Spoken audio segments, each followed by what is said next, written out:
नाशिकमधल्या टीसीएसच्या प्रकरणामध्ये आता आणखी एक राजकीय वळण आलेलं आहे। एमआयएमच्या नंतर मालेगावच्या इस्लाम पार्टीने देखील या प्रकरणामध्ये एंट्री घेतली आहे। याआधी एमआयएमचा नगरसेवक मतीन पटेल यांनी आरोपींना आश्रय दिल्याचा आरोप समोर आला होता। दरम्यान आरोपींच्या कायदेशीर लढ्यासाठी इस्लाम पार्टी पुढे सरसावली आहे। पक्षाने आरोपींना कायदेशीर मदत देण्याचा निर्णय घेतलाय। आज झालेल्या सुनावणीच्या दरम्यान इस्लाम पार्टीचे संस्थापक आणि माजी आमदार आसिफ शेख हे न्यायालयामध्ये उपस्थित होते।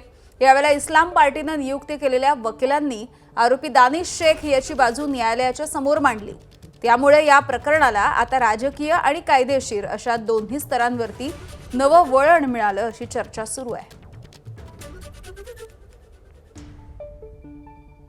लॉ जिहाद नाम देकर इस तरीके का एक वातावरण निर्मित की गई। मुझे यहाँ पर आने की कोई आवश्यकता नहीं थी। ये परिवार जो दानिश शेख का है, इसको भीति थी, इसके लिए ये मालेगांव आए और हमने फिर एडवोकेट फैज साहब को इसके अंदर खड़ा किया आज। और मैं इस्लाम पक्ष का फाउंडर हूँ, प्रमुख हूँ, इस नाते से आज मैं खुद कोर्ट के अंदर यहाँ आया था एडवोकेट साहब के साथ में, और वकील साहब ने आज बहस की बेल एप्लीकेशन में।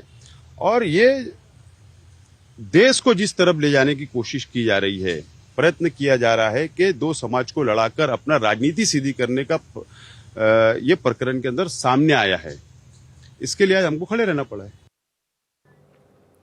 मुकुल कुलकर्णी आमचे प्रतिनिधी आपल्याला याविषयी माहिती देत आहेत। मुकुल, निदा खान ही जी आरोपी आहे या सगळ्या प्रकरणातली, तिला मतीन पटेल यांनी आश्रय दिलेला होता। त्यामुळे आता मतीन पटेल यांच्या जेव्हा कायदेशीर ही सगळी लढाई सुरू आहे तेव्हा इस्लाम पार्टी सध्या त्यांना मदतीचा हात देतेय। काय नेमकी भूमिका आहे आता इस्लाम पार्टीची, किंवा काय कारण आहे त्यांचं हे असे मदत करण्यामागे? ज्या पद्धतीने इस्लाम पार्टीचे संस्थापक या कोर्टामध्ये आलेले होते आणि त्यांनी नंतर प्रतिक्रिया दिलेली आहे की काही हिंदुत्ववादी संघटनांकडनं म्हणा किंवा सरकारकडनं दोन समाजामध्ये तेढ निर्माण केला जात आहे आणि म्हणून आम्ही यांच्या त्यांनी भूमिका मांडलेली आहे। यामुळे यांचं इस्लाम पार्टीचं भविष्यातलं राजकारणाची दिशा या माध्यमातून कळते। एमआयएमने ज्यावेळेस इथल्या आरोपींना मदत केलेली होती, निदा खानीला आश्रय दिलेला होता, त्या प्रकरणी गुन्हा देखील दाखल झालेला आहे।